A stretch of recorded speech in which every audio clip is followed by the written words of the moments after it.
올해 드라마를 우리나라에도 참 좋은 드라마를 많이 만들었습니다. 저는 뭐 드라마를 이렇게 많이 보는 편은 아니에요. 그리고 그냥 보더라도 잠깐 지나가다 잠깐 보고 마는 정도지 그걸 끝까지 보는 드라마가 거의 없는데, 최근에 처음으로 이 소위 정주행이라고 하죠. 처음부터 끝까지 다 본 드라마가 있습니다. 그게 바로 이 폭삭소가수다라는 드라마예요. 그런 걸 보고 나서 너무 저는 그걸 보면서 솔직히 좀 많이 울었습니다. 울면서 그래서 야, 나도 이제 갱년기가 됐다. 드라마를 보고 내가 우네 하면서도 눈물이 멈추지 않는 거예요. 그리고는 이제 며칠 전에 우연히 채널을 돌리다가 또 그 장면이 나오는데 나도 모르게 눈물이 왈칵 나오면서, 아니 내가 왜 이 드라마를 보고 이렇게 자꾸 눈물이 나지? 근데 보니까는 저만 그런 게 아니라 많은 사람들이 이 드라마를 보고 많이 울었다. 심지어는 한국 사람이 아니라 외국인들도 이 드라마를 보면서 울었다는 거예요. 그래서 가만히 생각해 봤어요. 이 드라마의 어떤 부분이, 물론 드라마가 참 재미있고 이런 것도 있지만 왜 다시 내 마음을 울릴까? 그리고 이미 이전에 볼 때 울었던 건 이해가 되는데 갑자기 최근에 그냥 지나가는 장면을 보는데 또 왈칵했던 이유가 뭘까 생각해 보니까, 어쩌면 그 드라마는 마치 여러분들이 어느 한 방구석에 혹은 창고 안에 혹은 서재 깊은 곳에 한 상자를 발견했는데 그 오래된 상자를 열어보니까 내가 잊고 있었던 과거에 내 삶 속에서 내게 기쁨과 행복을 줬던 부분들을 발견하는 것과 같지 않나 싶어요. 그 폭삭소가수다라는 드라마의 내용은 결국 옛날 우리 가난하던 우리 부모님들의 시대에 저 제주도라는 척박한 땅에서 젊은 남녀가 사랑하고 가정을 이끌어가면서 인생의 파도와 풍파 속에서도 그 마음의 선함을 잃어버리지 않고 또 주님의 그 사랑과 희생의 마음을 가지고 살아왔던 시간들, 그것들을 잔잔히 보여주는 그 속에서 우리가 발견하는 건 뭐냐면, 맞아, 그때 우리 부모님도 나에게 그렇게 했지. 맞아, 그때 우리도 그런 마음으로 살았지. 그 삶들을 살아왔기 때문에 지금 여기까지 왔지. 그러면서 나도 모르게 잊었던 감사의 흔적들을 발견하는 것입니다. 마치 오래된 상자를 열었더니 내가 옛날에 학교 다닐 때 있었던 사진들을 보면서, 맞아, 그때 내가 이렇게 행복했었어. 그 이미 돌아가신 부모님의 흔적을 보면서, 맞아, 그때 아버지랑 나랑 그런 일들이 있었어. 나한테 감사할 일들이 참 많았구나. 근데 왜 나는 지금 감사하지 못하고 행복하지 못할까? 어쩌면 그 상자 속에 넣어서 그 골반 깊은 곳에 놔뒀던 것처럼 우리가 얼마나 감사할 일들이 많은 인생인지, 우리가 얼마나 복된 경험들이 많은 복된 인생인지를 잊고 살았기 때문에 오늘 내 삶 속에 있는 이 차가운 방 안에 이 차가운 공기처럼 내 마음을 외롭고 쓸쓸하게만 느끼기 때문에 내가 복된 자인 것을 잊는 것은 아닐까. 근데 오늘 본문에 주님께서 참 재미있는 표현으로 우리를 어떻게 사랑하시는지를 이렇게 말씀하십니다. 의인을 위하여 빛을 뿌리고 마음이 정직한 자를 위하여 기쁨을 뿌리시는도다. 여기 뿌리다라는 말이 히브리어로 자라흐라는 단어를 쓰는데 이 말은 씨앗을 심는다는 뜻이에요. 여러분들, 하나님의 사람들에게는 하나님이 그 마음에 심은 씨앗이 있습니다. 그것을 뭐라고 말하고 있어요? 기쁨을 뿌려주셨다라는 거예요. 우리의 감사는 마치 밭으로 비유한다면 하나님이 우리 마음 가운데 심으신 씨앗이 있다는 것입니다. 하나님이 주시는 기쁨, 하나님이 주시는 감사. 그러면서 그리스도인의 행복이라는 것은 하나님께서 심으신 그 기쁨이 자라는 것입니다. 우리는 이 감사절 그것을 다시 발견하는 거예요. 맞죠? 마치 그 오래된 상자를 열어봤더니 거기에 있는 사진들 속에 내가 행복하고 감사할 수 있었던 일들, 내게 소중했던 사람들과의 추억들을 보면서, 그래, 나는 감사할 일들이 참 많았어, 나는 참 행복한 인생이었어, 걸 깨닫게 되는 것처럼 주께서 우리 마음 가운데 심어주신 그 기쁨이 자라서 드러나는 시간, 저는 그게 감사의 시간이라고 믿습니다. 전 그러면서 이 추수감사절은요, 모든 일들이 다 잘 풀리고 모든 인생이 다 잘 되고 내 삶에 어떠한 우여곡절도 없었던 사람들이 주님께 기뻐하는 시간이 아닙니다. 이 추수감사절을 처음 고백했던 그리스도인들은요, 종교의 자유를 떠나서 그 선진 사회였던 유럽을 떠나, 지금은 미국이 세계적인 풍요로운 땅이지만 그때는 인디언들만 사는, 마치 저 아마존 같은 그곳에 처음 정착해서 많은 사람들이 추위와 배고픔에 굶어 죽고 풍토병에 죽고, 남은 사람들도 근근히 그 인디언들이 가르쳐준 농산물을 가지고서 그 추운 시간, 힘든 시간들을 견뎌내고 드디어 농사를 해서 거둬들인 수확, 거기 역사가들이 이렇게 말하더라고요. 그때 거둬들인 수확이 그렇게 많지 않았을 것 같다. 왜냐하면 이 사람들은 농부도 아니고 이 땅에서 농사를 지어본 경험도 없었기 때문에 그냥 이 인디언들이 가르쳐준 방식으로 인디언들이 이거 심으면 자란다고 하니까 그 심어서 거둬들였지만 그렇게 풍성하진 않았을 것이다 라고 역사학자들은 평가합니다. 그럼에도 불구하고 그들은 그것을 가지고 맛있는 음식을 만들어서 하나님께 감사를 드리고 또 자신들에게 이 농사하는 법을 가르쳐준 인디언들과 이웃들을 초청해서 함께 만찬을 벌였던 시간, 그게 추수감사절의 시작이라면 어쩌면 추수감사절은 아픔과 고통과 절망과 낙심 속에서도 감사를 잃어버리지 않은 자가 하는 고백, 그게 저는 추수감사절이라고 믿습니다. 그런 의미에서 전 여러분들이 주님께 충분히 감사할 수 있는 인생이라는 사실을 기억하시기를 바랍니다. 그렇다면 이 추수감사절을 맞아서 하나님이 주시는 이 기쁨이 감사의 싹이 되려면 어떻게 해야 될까요? 저는 여러분들이 그것을 깨닫고 여러분들의 삶 가운데 감사를 고백하며 사는 복된 인생이 되기를 주의 이름으로 축복합니다. 먼저 우리에게 가장 필요한 것은 무엇이냐? 감사의 순간을 생각의 바탕화면에 까십시오. 감사의 순간을 생각의 바탕화면에 깔아놓는 지혜가 필요하다는 것입니다. 시편 50편 23절에 보니까 시편 50편 23절에 보니까 감사로 제사를 드리는 자가라고 말하고 있어요.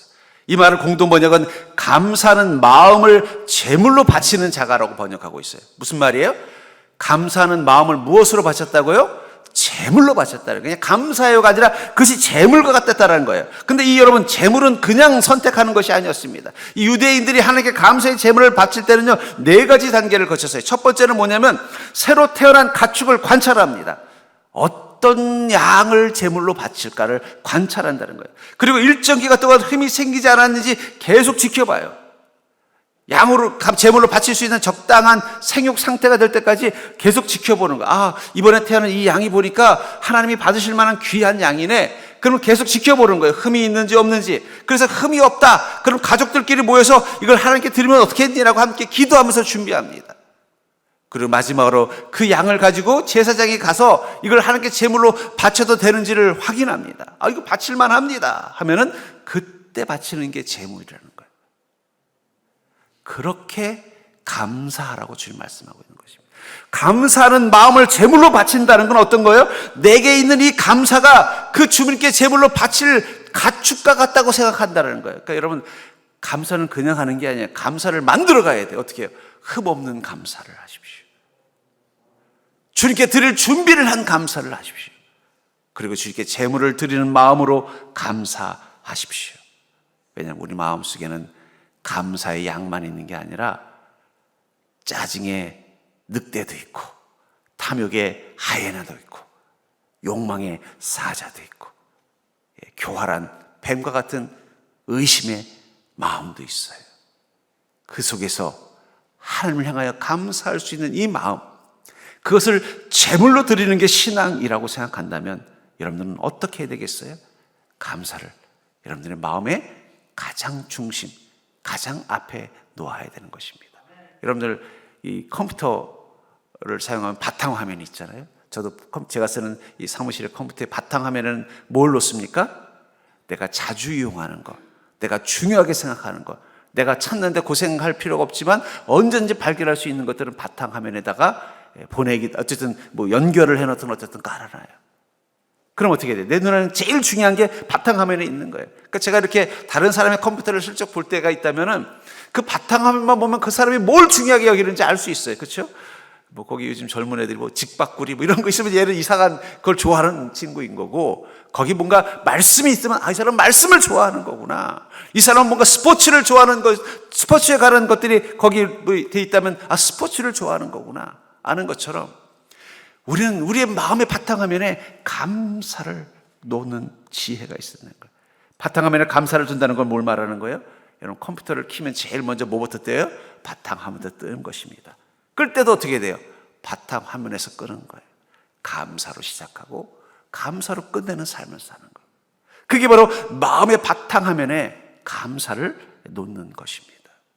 그래야만 그 감사는 어떻게 돼요? 제물로 바칠 만한 감사가 되는 거예요. 여러분들은 여러분들이 주님께서 주신 그 감사를 마치 하나님께 제물로 바칠 양을 선택하는 것처럼, 그 양을 돌보고 관리하는 것처럼, 그리고 그것을 주님께 드리겠다는 그 마음을 가지고 감사하려고 합니까? 많은 사람들은 그냥 감사를 그냥 눈에 띄면 하는 거고, 아니면 많은 것으로 생각하지만 아닙니다. 매일매일 제단을 쌓는 마음으로, 내가 주님께 감사를 드리겠다는 마음으로 한번 감사를 다루어 보십시오. 아마 아브라함은 매일 아침 일어날 때마다 그가 집 앞에 놓은 제단에다가 제물을 바쳤을 것입니다. 그런 것처럼 여러분들이 매일매일 아침에 일어나면 주님께 감사를 올리십시오. 그리고 컴퓨터를 끌 때처럼 마지막을 감사로 끝내보십시오. 그럼 그 순간 여러분들은 얼마나 주님께 감사할 것들이 많은지를 깨닫게 될 줄 믿습니다. 저는 여러분들이 그렇게 감사를 나의 제물로 삼는, 이제부터 내가 주님께 드려야 되는 가장 큰 제물은 감사다. 감사할 일이 있으면 이거 주님께 제물로 바쳐야지. 감사할 마음이 있으면 이거 제물로 재밌게 바쳐야지. 그리고 주님 감사드립니다. 저에게 이런 은혜 주셔서 감사합니다. 주님 감사합니다. 오늘 저에게 이 사랑 주셔서 감사합니다. 그 고백을 하는 순간 주님이 그것을 받으신다는 거예요. 감사로 제사를 드리는 자가 나를 영화롭게 하나니 그 행위를 옳게 하는 자에게 내가 하나님의 구원을 보이리라. 감사를 제물로 드리려고 하는 마음, 그 행위를 주님께서 기뻐하시면서 우리에게 구원의 기쁨을 보여주신다라고 말하고 있습니다. 여러분들이 늘 감사로 하루를 시작하고 감사를 하루로 끝나고, 내가 감사하는 것이 하나님께 제물을 바치는 것이라는 마음을 가지고 그렇게 여러분들의 마음의 감사를 주님께 고백하는 믿음 되기를 주님 축복합니다. 두 번째로, 이 추수감사절을 맞아서 하나님이 주시는 기쁨이 감사의 싹이 되려면 낙심과 후회의 마음을 계속 지우십시오. 낙심과 후회의 마음을 계속 지우시기를 바랍니다. 본문 10절에 보니까 여호와를 사랑하는 너희여 악을 미워하라. 그가 그의 성도의 영혼을 보전하사 악인의 손에서 건지시느니라. 여기 보전하다라는 말이 히브리어로 샤마알이라는 말을 쓰는데 이 말은 지킨다는 뜻이에요. 또 반대로 미워한다는 말은 샤네라는 단어를 쓰는 이 말은 대항한다는 얘기입니다. 무슨 얘기예요? 영혼을 지키려면 무엇을 대항해야 된다는 거예요? 악을 대항해야 된다는 것입니다. 여러분, 악이 우리 안에 들어오면 그 악은 우리의 마음에 영향을 줍니다. 여러분, 감기균이 들어오면 어떻게 돼요? 콧물이 나는 거예요. 코로나가 생기면요, 우리 코로나로 얼마나 고생했습니까? 코로나가 들어오면 어떻게 돼요? 몸에서 어떻게 돼요? 열이 나고 목이 아프고. 그럼 벌써 코로나인가? 그럼 검사해보면 코로나인 확률이 높았죠. 악이 들어오면 우리 마음에 영향을 줍니다. 낙심, 의심, 분노, 욕심. 그러니까 여러분들 안에 낙심이 생긴 게 자연스러운 거라고 생각하지 마세요. 그건 악이 들어온 증거라는 거예요. 의심이 생기는 거, 그걸 자연스러운 현상이라고 생각하지 마십시오. 내 안에 악이 들어온 증거라고 보라는 거예요. 분노, 욕심, 그건 자연스러운 현상이에요. 사람들은 자기 안에 이 부정적인 마음들이 들어오는 그것을 들어온 게 아니라 원래 내 안에 있는 자연스러운 거라고 생각하는 거예요. 옛날에 중세 때만 해도 사람들은요, 이 병이 그냥 그 안에서 자연스럽게 생기는 거라고 생각했어요. 물을 두면 물 속에 병이 생기고, 그게 외부로부터 들어오는 세균이나 바이러스라는 생각을 안 했습니다. 그런 것처럼 우리 안에 있는 이 부정적인 마음들이 그냥 내 마음속에서 자연스럽게 생기는 거라고 하는데 그게 아니에요. 들어와서 생긴 거예요. 무엇이 들어왔기 때문이에요? 악이 들어왔기 때문에 생긴 것입니다. 그렇게 되면 낙심과 의심과 분노와 욕심이 그 마음속에 가득한 사람들의 공통점이 뭔지 아세요? 그들은 감사함을 잃어버립니다. 그들은 기쁨을 잃어버립니다. 그들은 주님께 순종하지 못하게 된다는 거예요.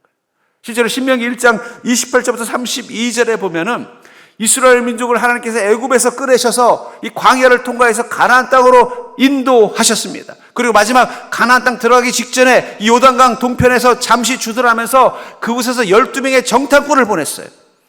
그 영 때문에 정탐꾼이 갔다 와서 이제 어떻게 되는 거예요? 정탐꾼을 보내는 이유가 뭐예요? 군대에서는 이 수색대라는 게 있습니다.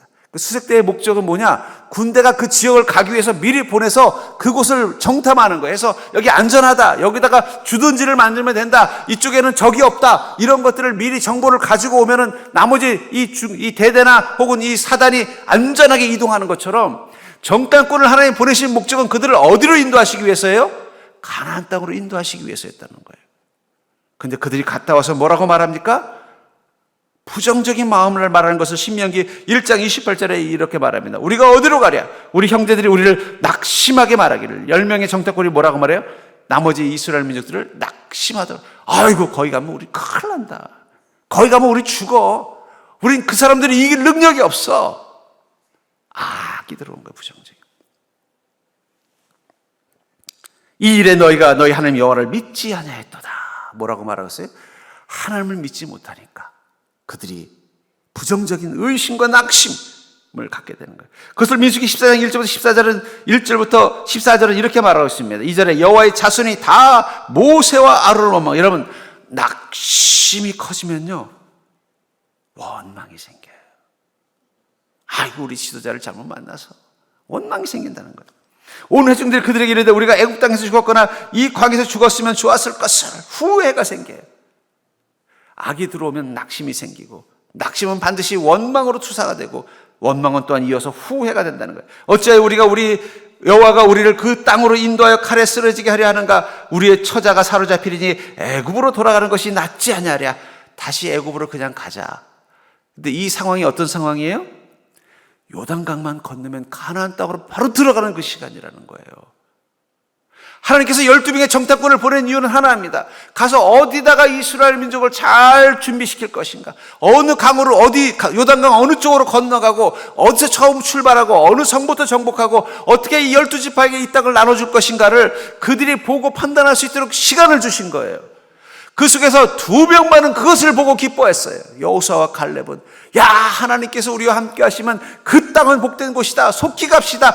그들은 설레했다는 거예요. 왜? 같이 12명이 같이 갔는데 나머지 10명은 아이고, 거기 가면 큰일 납니다. 낙심하고 원망하고 후회하고. 왜 2명은 오히려 그 같은 상황 가운데서도 야, 그걸로 빨리 가야 됩니다. 하나님 우리에게 너무 좋은 곳을 주셨어요. 주님이 우리와 함께 하신다면 그 아무것도 아닙니다. 무슨 차이일까요? 그것을 뭐라고 말하고 있어요? 이 일에 너희가 너희 하나님 여호와를 믿지 아니하였도다. 여러분들, 낙심, 의심, 분노, 욕심은 여러분들 안에서 자연스럽게 생기는 게 아니에요. 악이 들어가서 여러분들이 그런 마음을 갖도록 만드는 것입니다. 그래서 주님 뭐라고 말씀하시는가요? 악을 미워하라, 대항하라는 거예요. 제가 컴퓨터를 가지고 있는데 이 컴퓨터에 이 윈도우를 쓰는데 이게 뭐 어떻게 된 건지 모르겠지만 제가 어떤 프로그램, 성경 프로그램을 하는데 뭔가 링크가 잘못됐는지 자꾸 광고가 떠요. 뭐 좀 하려고 하면 무슨 광고가 뜨고 뭐 광고가 뜨고 막 그래요. 그 화면 전체를. 얼마나 이 곤란한지 몰라요. 그래서 제가 유튜브에다가 이제 인터넷에다가 이걸 어떻게 하면 되냐고 봤더니 그거는 내가 보는 그 사이트가 연결이 돼 있어 그렇대요. 근데 그 사이트가 무료 사이트거든요. 돈을 주고 보면 광고가 안 뜨는데 돈을 안 주고 쓰기 때문에 어쩔 수 없다라는 거예요. 그렇다고 제가 돈을 주고 그 사이트를 이용하기는 좀 그렇고, 또 그 사이트가 설교를 준비하는데 꼭 필요한 사이트이기 때문에 안 쓸 수는 없고, 그래서 그다음부터 뭘 했겠어요? 뭘 어떻게 하겠어요? 뜨면 지우는 것밖에 답이 없는 거죠. 예. 마찬가지입니다. 여러분들, 우리 마음에 자꾸 나쁜 마음, 원망하는 마음, 의심하는 마음, 분노하는 마음, 욕심하는 마음 뜬다고 그걸 그대로 자연스러운 거, 그게 지금 나의 상태라고 받아들이면요, 그게 나를 지배하는 거예요. 지배해서 어떻게 돼요? 애굽으로 돌아가는 것이 낫지 않냐. 지금 하나님이 가나안 땅으로 들어가게 하려고 하는 바로 이 직전에 어떤 생각을 한 거예요? 다시 돌아가자고 한다는 거예요. 잘못된 선택을 하게 만든 거예요. 가나안이라는 그 축복의 기회 앞에서 오히려 어떻게 돼요? 그들이 낙심과 후회의 마음이 그대로 있도록 놔뒀더니 오히려 가나안 땅으로 들어가는 게 아니라 애굽으로 돌아가자고 결정했다라는 거예요. 만약에 그들이 하던 대로 놔뒀으면 어떻게 됐을까요?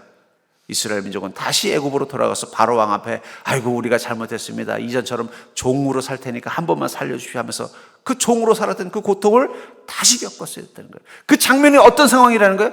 요단 강만 건너면 가나안 땅으로 들어갈 수 있는 놀라운 이 축복의 시간에 하필이면 그들이 자기의 마음속에 낙심과 후회를 다스리지 못했기 때문에, 그 악한 마음을 대항하지 못했기 때문에 그들은 그 축복을 잃어버렸다고 말하고 있는 거예요. 40년이 지난 후 그들이 다시 요단강 앞에 섰습니다. 그리고 또 이번에도 정탐꾼을 보냈어요. 근데 정탐꾼들이 가서 돌아와서는 이렇게 말합니다. 이번에 가봤더니 사람들이 하나님을 두려워하더이다. 우린 충분히 그들을 정복할 수 있습니다. 낙심이 아니라 소망, 원망이 아니라 감사, 두려움이 아니라 기대를 갖고 있더라는 거예요. 그러자 주님이 어떻게 하셨어요? 됐다. 이제 건너가거라. 여러분들, 우리는 어쩌면 지금 가나안 땅 앞에 서 있는지도 몰라요. 이 요단강만 건너가면 하나님의 축복이 이루어지는 시간을 서 있는데 마귀가 우리 마음에 뭘 심었어요? 낙심, 의심, 분노, 욕심을 심어놓은 거예요. 주님 뭐라고 말씀하세요? 그것들을 미워하고 그리고 너의 영혼을 지켜내라. 저는 그것들로부터 나를 지킬 수 있는 그 백신과 같은 게 뭐냐? 저는 그게 감사라고 생각합니다. 여러분, 감사하면서 원망할 수 있어요? 예. 아니, 저 사람 왜 이렇게 저래? 너무너무 감사해. 이럴 수는 없잖아요. 예. 감사하면 감사하는 거지. 원망할 수 없어요. 감사하면서 분노할 수 있습니까? 감사하면 감사하지 분노할 수 없는 것입니다. 감사하는 자가 낙심할까요? 감사하면 소망을 갖지 낙심하지 않습니다. 하나님은 기다리고 계십니다. 우리가 감사의 마음을 가지고 주님이 주시는 그 축복의 요단강을 건널 수 있도록, 그 가나안 땅을 향해 들어갈 수 있도록 기다리고 계신다는 거예요. 전 그러면서 지금 여러분들이 하나님께서 이 가나안의 축복을 준비하시고 이제 그곳을 향해 넘어갈 수 있는 마지막 계단, 그 앞에 서 있다는 사실을 기억하시고 여러분들의 마음 가운데 여전히 들어오는 낙심과 후회의 마음을 계속해서 지워나가는 믿음이 있기를 주의 이름으로 축복합니다. 낙심이 생기면 또 지우고 뭐 어떡하겠어요. 제가 마치 그 광고 사이트를 지워야만 제가 그 사이트를, 제가 원하는 그 성경 사이트를 이용할 수 있는 것처럼 말이에요. 전 여러분들이 자꾸 낙심이 생긴다고 낙심하지 말고 어떻게 해요? 삭제, 지워버리세요. 삭제하는 제일 좋은 방법은 낙심이 떠오를 때 얼른 감사를 해버리십시오. 예. 그럼 삭제됩니다. 원망이 떠오를 때 감사를 고백하십시오. 그러면 삭제됩니다. 화가 올라올 때 감사하다고 말해보십시오. 그러면 삭제됩니다. 욕심이 생길 때 감사해 보십시오. 그럼 만족하게 되는 줄 믿으시기 바랍니다. 세 번째, 추수감사절을 맞서 하나님 주시는 그 기쁨이 감사히 쌓게 되려면 바로 하나님의 위로와 축복의 자리에 서야 합니다. 우리의 감사는 하나님의 위로와 축복의 자리에 설 때 경험되는 것입니다. 11절과 12절을 보시면 의인을 위하여 빛을 뿌리고 마음이 정직한 자를 위하여 기쁨을 뿌리시는도다. 의인이여 너희는 여호와로 말미암아 기뻐하며 그의 거룩한 이름에 감사할지어다. 우리는 의인입니다. 예수 그리스도의 사랑과 보혈로 의롭다 칭함을 받은 의인입니다. 그 의인인 우리에게 주님은 어떻게 하신다고 말하고 있어요? 빛을 뿌리신다. 이 빛은 소망을 말하는 것입니다. 하나님께서 허락하시는 축복의 약속을 상징하는 것입니다. 그것을 우리 안에 아까 뿌리다가 뭐라 그랬어요? 심는다는 뜻이에요. 심어주신다는 거예요. 기쁨을 뿌리신다고 말씀하고 있습니다. 여러분들 안에는 하나님 주시는 그 기쁨을 심으신다는 거예요. 그래서 우리와 함께 계신 하나님은 어떤 하나님이냐? 이사야서 66장 13절에 보면 어머니가 자식을 위로함 같이 내가 너희를 위로할 것인즉 너희가 예루살렘에서 위로를 받으리니. 여러분들, 하나님은 우리를 어머니가 자식을 위로하는 것처럼 우리를 위로하신다라고 말씀하고 있습니다. 여러분들, 한 해 동안 어떤 어려움들이 여러분들의 마음을 무겁게 했습니까? 제가 어린이 놀이터 앞을 이렇게 지나가는데 보니까 어떤 어린 애기가 막 놀다가 넘어졌어요. 넘어졌더니 엄마가 달려와서 안고는 어떻게 돼요? 아이고 힘 아팠지 하는 순간 그 아이는 아프다는 걸 잊어버리고 어떻게 돼요? 엄마 품에서 안식을 누리더라고요. 우리 넘어질 수 있습니다. 우리는 많이 부족하기 때문에 마치 어린아이가 아장걸음으로 걷는 것처럼 인생을 서툴게 살아가는 인생이지만 하나님이 우리를 위로하시기 때문에 우리는 다시 일어설 수 있는 것입니다.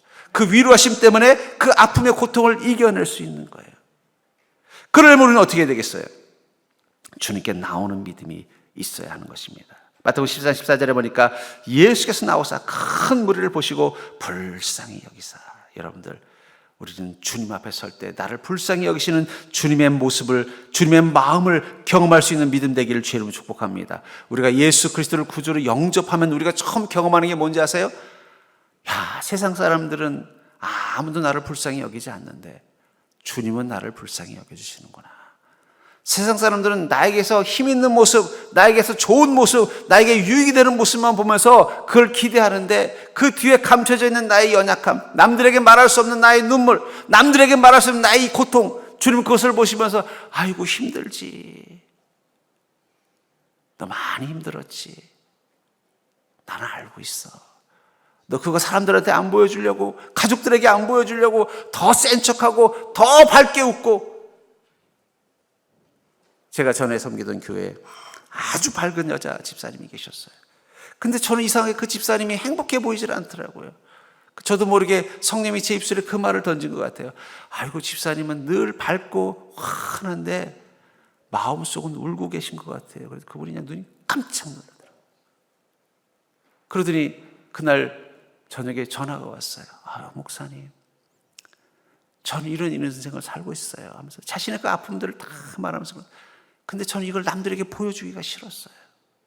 그래서 더 밝은 것처럼 행동하고 더 잘 살고 있는 것처럼 말하고 더 아무 문제 없는 것처럼 행동했어요. 그랬더니 사람들은요, 아이고 난 너같이 밝아서 좋아, 난 네가 행복해서 좋아. 근데 저는 너무 외로웠어요. 왜냐하면 제 속에서는 눈물 흘리고 있거든요. 제 속에서는 너무 힘든데 어디 누구의 위로를 받을 수 없거든요. 근데 목사님이 그것을 알아봐줘서 제가 너무 편안했어요. 그때 제가 그랬어요. 그건 제가 알아본 게 아닙니다. 제 안에 계신 성령님이 보신 거예요. 지금 성령님은 우리 집사님을 불쌍히 여기세요.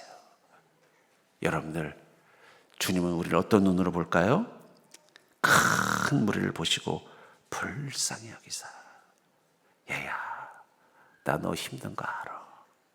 남들한테는 늘 아무 문제 없는 것처럼 말하고, 남들 앞에서 늘 밝게 살고 있고, 남들 앞에서 내가 대단한 인생을 살고 있는 것처럼 말하고 있지만 속에서는 두렵고 근심되고 걱정되는 네 마음 알아.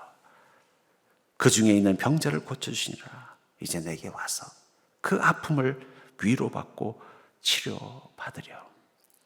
여러분들, 우리가 감사하려면 주님의 위로와 주님의 축복이 필요한 것입니다. 우리 힘으로 감사하려고 하면, 제가 우리 성도님들에게 감사를 습관화하자 그랬더니 어떤 성도, 아이고 나도 하려고 하는데 왜 감사가 안 나오는지 모르겠어요. 내 힘으로 하는 게 아니에요. 하나님의 위로를 경험해야만, 그 하나님의 축복을 경험해야만 감사할 수 있는 것입니다. 그러려면 우리에게 필요한 것은 무엇입니까? 바로 그 나를 위로하시는 주님을 만나는 자리에 서는 거예요. 그래서 누가복음 17장 13절에 소리를 높여 이르되 예수 선생님이여 우리를 불쌍히 여기소서. 여러분들, 하나님 앞에서는 늘 밝게 웃지 않으셔도 돼요. 하나님 앞에서는 늘 아무 문제 없는 것처럼 행동하지 않으셔도 돼요. 주님 앞에서는 우셔도 돼요. 주님 앞에서는 하나님 전 너무 힘들어요 고백하셔도 돼요. 왜냐하면 주님은 다 알고 계시기 때문이에요. 그리고 우리를 위로하십니다. 우리를 평안 가운데로 인도하십니다. 우리의 문제 가운데 하나님의 능력을 허락하십니다. 저는 그것을 경험할 수 있는 복된 자가 되기를 주의 이름으로 축복합니다. 어쩌면 이 감사자는 그걸 경험한 거예요. 내 인생 너무 억울하고 내 인생 너무 힘들고 내 인생 너무 고통스러웠지만 그 한가운데서 나를 불쌍히 여기시는 주님의 위로가 있었기에 저는 여기까지 왔습니다. 어쩌면 지금 우리에게 필요한 것, 그것은 여러분들이 잃어버린 주님이 주신 그 기쁨의 씨앗, 그것을 꺼내는 시간이 아닐까 싶습니다. 저는 이 말씀을 준비하면서 제 마음 가운데 잔잔히 울려 퍼지는 찬양이 있었어요. 아까 우리 헌금송으로 불렀던 이 감사라는 찬양을 고백한 우리 지선이라는 이 찬양 사역자가 또 작사 작곡한 행복이라는 찬양입니다. 그 행복이라는 찬양의 가사를 가만히 묵상해 보면 결국은 그 상자 속에서 무엇을 꺼내야 되는지를 알게 돼요. 화려하지 않아도 정결하게 산 자신의 모습. 마치 사진을 그냥 무조건 찍어서 모아놨던 그 사진첩 한가운데서 내 얼굴이, 내 모습이 담긴 그 사진첩 가운데서 꺼내보니까 그래, 나는 화려하진 않았지만 주님과 함께 정결한 삶을 살았지. 가진 것이 적어도 감사하며 사는 삶, 내게 주신 작은 힘 나눠주며 사는 삶, 이것이 나의 삶의 행복이라오. 눈물 날 일 많지만 기도할 수 있는 것, 억울한 일 많으나 주를 위해 참는 것, 비록 짧은 작은 삶 주 뜻대로 사는 것, 이것이 나의 삶의 행복이라오. 그 상자를 정리하면서, 그 사진들이 잔뜩 덤있는 사진 더미의 상자를 정리하면서 그 안에 막 찍었던 그 많은 사진들 속에서 여러분들은 분명히 어떤 건 꺼내서 사진첩으로 놓고 어떤 건 그냥 상자 안에 넣어놓든지 버릴 것입니다. 어떤 걸 사진첩에 넣어야 돼요? 정결하게, 화려하지 않아도 정결하게 살았던 나의 모습이 있는 사진. 가진 것이 적었음에도 불구하고 감사하고 있는 나의 모습이 담겨져 있는 사진. 내가 가진 게 너무 작지만 그걸 남들과 나누는 모습을 가지고 있는 그 사진. 눈물 날 일 많지만 기도하는 나의 모습이 있는 사진. 억울한 일 많지만 주님을 위해 참고 있는 모습, 그 꽉 참고 있는 모습이 담긴 그 사진. 비록 짧은 작은 삶이지만 주님의 뜻을 위해서 사는 사진. 그것들을 꺼내서 내 눈에 가장 잘 띄는 곳에 액자로 만들어 놓고 우리는 이렇게 고백할 수 있다는 거예요. 이것이 행복이라오. 세상은 알 수 없는 하나님의 선물. 이것이 행복이라오. 하나님의 자녀로 살아가는 것. 이것이 행복이라오. 하나님은 여러분들이 행복할 수 있는 감사의 씨앗을 이미 여러분들 안에 심어 놓으셨습니다. 이것이 자랄 수 있도록 여러분들이 그 은혜를 묵상하고 감사하는 고백을 해보십시오. 그럼 그 순간 여러분들이 얼마나 행복하고 복된 자인지를 깨닫는 기쁨이 있을 줄 믿습니다.